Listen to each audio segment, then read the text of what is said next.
नमस्ते दोस्तों, मैं डॉक्टर महेश चौधरी हमारे निरामयी वसुधा यूट्यूब चैनल में आपका सर से स्वागत करता हूं। दोस्तों, आज हम ओबेसिटी मतलब स्थूलता, मोटापा, ये विषय को लेकर हम आज के वीडियो में चर्चा करेंगे।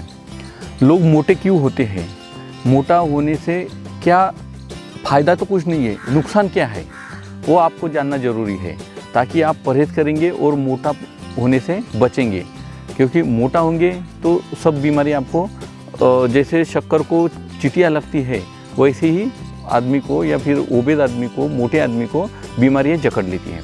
तो आज हम इस वीडियो में उसकी चर्चा करेंगे। तो ये स्थूलता, मोटापा क्या है, तो इसको साइंटिफिक लैंग्वेज में बोलेंगे मेदरुद्धि। मतलब जो 7 धातु होती है, रस, रक्त, मांस, मेद, अस्थि, मज्जा, शुक्र, इन 7 धातुओं में से अगर मेद धातु की, मेद स्रोत की अगर पुष्टि हो जाए और शरीर में मेद वृद्धि बढ़ जाए, उसे मेदोज कहा जाता है, ओबेस पर्सन कहा जाता है, मोटा कहा जाता है। तो दोस्तों, ऐसे मोटे व्यक्ति को, मोटापे को चरक जी ने जो अष्टनिंदित पुरुष कहे गए हैं, बताए हैं, मतलब ऐसे 8 पुरुष जो निंदित है, उन 8 निंदित पुरुषों में मोटे आदमी की उन्होंने निंदा की है, या फिर वो अष्टनिंदित पुरुषों में उसकी गणना की है। तो ऐसा ही अष्टनिंदित पुरुष होता है। तो जनरली क्या होता है, हमारे इंडियन लोगों के जो एब्डोमिनल ओबेसिटी होती है वो बढ़ जाती है। मतलब वेस्ट हिप रेशो जो होता है वो उसे बिगड़ जाता है, उससे ग्रसित हो जाते हैं।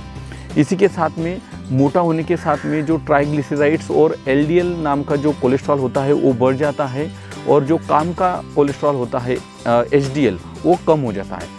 और मोटापे के साथ में इंसुलिन रेजिस्टेंस भी हो जाता है। इसलिए डायबिटिक आदमी तो डायबिटिक बन जाता है, लेकिन वो इंसुलिन रेजिस्ट हो जाता है, उसको इंसुलिन भी फिर काम करना कम कर देता है।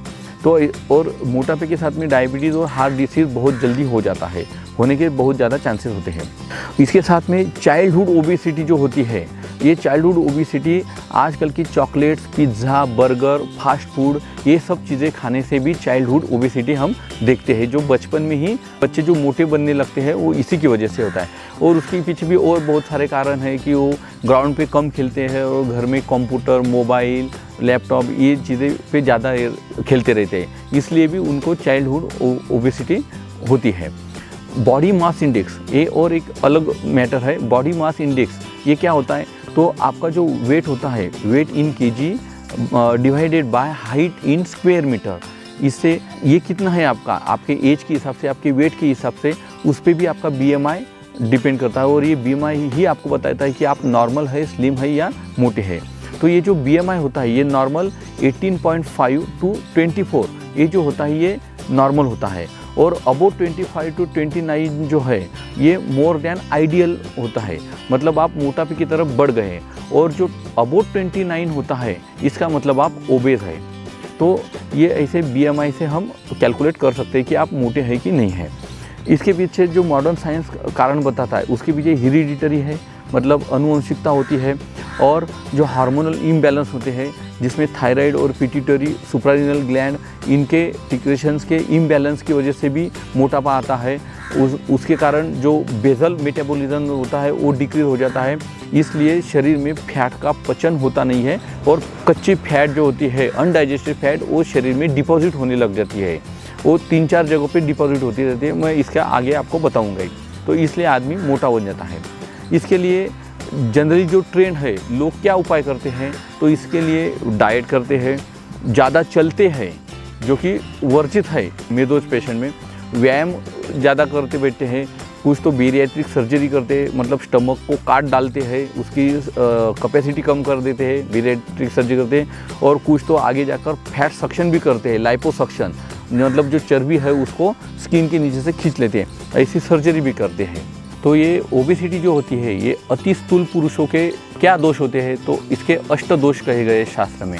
कौन कौन से हैं, तो सबसे बड़ी बात तो कुरूपता तो आती है। कुरूपता के अतिरिक्त तो अन्य दोष क्या है, तो इसमें जो मोटा आदमी होता है उसके आयु का ह्रास होता है, आयुष्य कम हो जाता है, शरीर में स्फूर्ति और उत्साह बिल्कुल नहीं रहता है, मैथुन शक्ति की कमी आ जाती है या उसमें कठिनाई पैदा होती है, दुर्बलता आती है, शरीर में दुर्गंध आती है, अत्यधिक पसीना आता है, और इसके साथ अत्यधिक भूख भी लगती है और अत्यधिक प्यास लगती है। ऐसे यह 8 दोष अतिस्थूल व्यक्ति के होते हैं। तो ये मेदो रोग जो है, ओबेसिटी, तो ये मेदोवह स्त्रोत दृष्टि से होती है।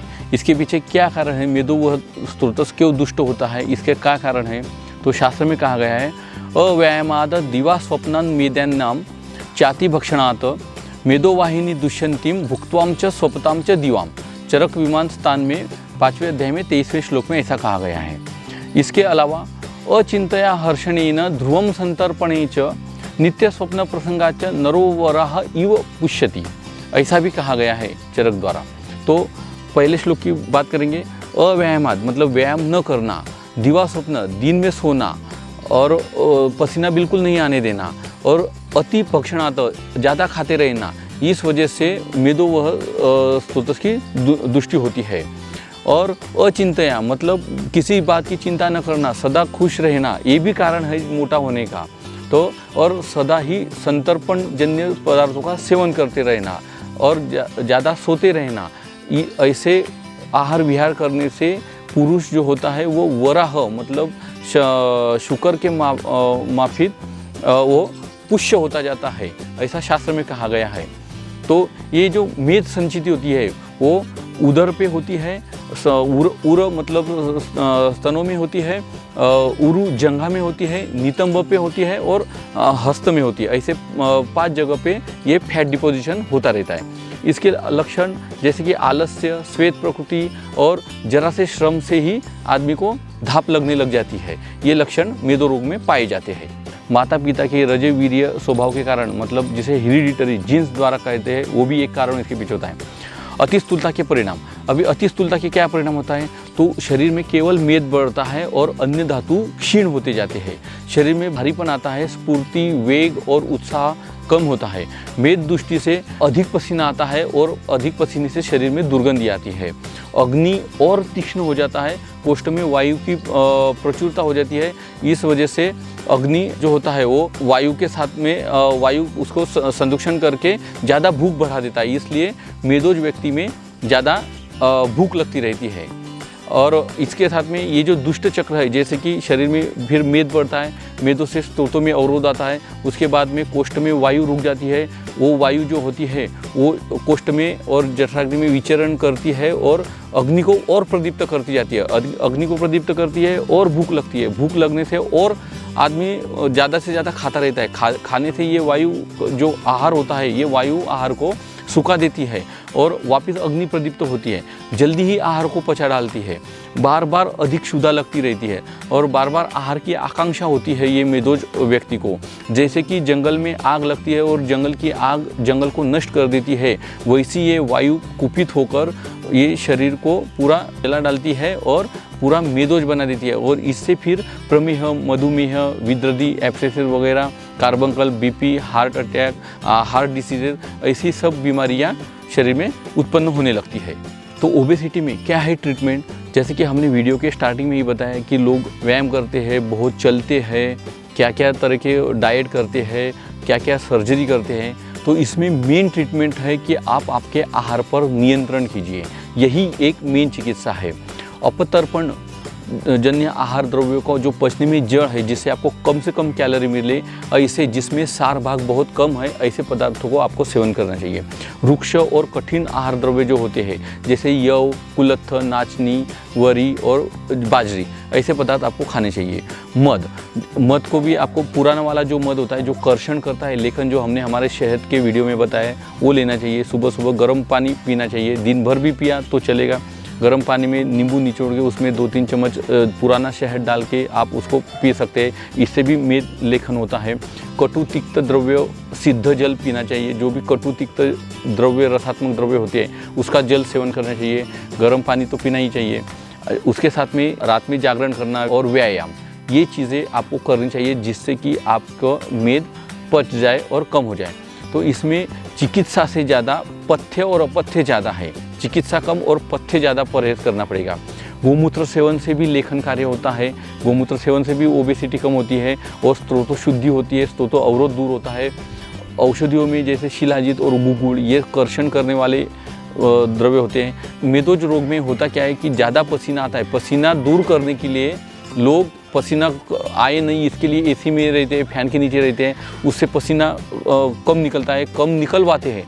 इससे होता क्या है कि जो शरीर का मल होता है वो शरीर से बाहर निकलने के बजाय शरीर में ही रहता है। जैसे कि ये मेदोरुद्धि का जो मल कहा गया है स्वेद, तो ये ज़रूर बाहर निकलना चाहिए, जबकि अंदर नहीं रहना चाहिए। अगर आप अंदर रखना चाहेंगे और रखेंगे तो इससे आपको ब्लड प्रेशर की बीमारी ज़रूर होगी, क्योंकि ये जो मल होता है मेद धातु का, मेदरुद्धि का, ये शरीर के बाहर निकलना चाहिए। आप मेद से उत्पन्न हुए मल को, स्वेद को बाहर नहीं निकलना देंगे तो मेद प्लस स्वेद is equal to blood pressure. ये बात ध्यान में रखिए। इसलिए पसीना निकलता है तो उसको निकलने दीजिए, सुखाइए मत, उसको कम मत कीजिए। एसी में और फैन के नीचे बिल्कुल नहीं रहिए। और कहा भी गया है मेदो रोगाः अन्य सर्व रोगान कारणम भवेत्। ये मेदो रोग जो होता है ये बाकी सब रोगों का कारण होता है। तो इसलिए आपने ओबेसिटी को टालना चाहिए। दोस्तों, जो लोग घूमने जाते हैं तो होता क्या है इसमें कि आपका वज़न बढ़ा हुआ है और आप ज़्यादा से ज़्यादा चलते हैं, चलने से आपको ऐसा लगता है कि आपका वज़न कम होगा, लेकिन इससे होता विपरीत है। वज़न तो कम नहीं होता, क्योंकि आप परहेज़ करते नहीं, और करते तो अच्छी बात है, लेकिन इससे क्या होता है कि इतना बड़ा वज़न आपके घुटनों को सहन करना पड़ता है। इसलिए मोटे लोगों के या फिर ओबेज लोगों के जो घुटने होते हैं वो बहुत जल्दी ख़राब हो जाते हैं, इसलिए उनको ऑपरेशन करना पड़ता है। और जैसे कि मैंने पहले बताया कि ये high chances of diabetes, blood pressure और हार्ट डिसीज़ होता है। अगर आपको सेहत अच्छी रखनी है, हेल्दी लॉन्ग लाइफ रहना है, तो आपको आपकी हेल्थ जो है वो मेंटेन करनी पड़ेगी, और इसके लिए आपको आयुर्वेद अपनाना पड़ेगा। इसलिए आयुर्वेद अपनाओ और अपनी सेहत और अपनी फैमिली की सेहत अच्छी रखिए और देश के लिए काम कीजिए। दोस्तों, आपको ये हमारा स्थूलता, मोटापे का वीडियो कैसा लगा हमें ज़रूर लिखिए। हमारे कमेंट्स में आपकी राय ज़रूर डाल दीजिए। हमारे YouTube चैनल को ज़रूर सब्सक्राइब कीजिए। आपको हमारा ये वीडियो आपके अच्छा लगा होगा तो आपके दोस्तों के साथ में ज़रूर शेयर कीजिए। बेल आइकन दबाइए ताकि आपको हमारे जो भी हम वीडियो अपलोड करेंगे उसका आपको इंटीमेशन मिलता रहेगा। Thank you.